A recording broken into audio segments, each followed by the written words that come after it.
விவசாயிகளின் வாழ்வாதாரத்தை மேம்படுத்த ரேஷன் கடைகளில் தேங்காய் எண்ணெய் விநியோகம் செய்ய நடவடிக்கை எடுக்கப்படும் என்று பொள்ளாச்சி திமுக கூட்டணி வேட்பாளர் நித்யானந்தன் உறுதியளித்துள்ளார். கோவையில் வீதி வீதியாக சென்று உதயசூரியன் சின்னத்திற்கு அவர் வாக்கு சேகரித்தார்.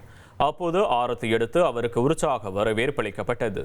பின்னர் பேசிய அவர் ரேஷன் கடைகளில் தேங்காய் எண்ணெய் விநியோகம் செய்யும் திட்டத்திற்கான ஒப்புதலை விரைவில் முதல்வர் வழங்க உள்ளார் என்றும் தான் வெற்றி பெற்று பின்னர் இதற்காக குரல் கொடுத்து விவசாயிகளையும் நுகர்வோரையும் பாதுகாப்பேன் என உறுதியளித்தார்.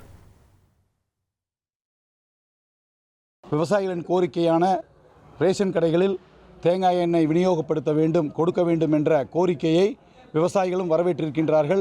நுகர்வோரும் தேங்காய் எண்ணெய் உபயோகப்படுத்துவதால் ஏற்படும் நன்மைகள் குறித்து அவர்களும் அந்த திட்டம் வர வேண்டும் என்று கேட்டுக்கொண்டிருக்கின்றார்கள்.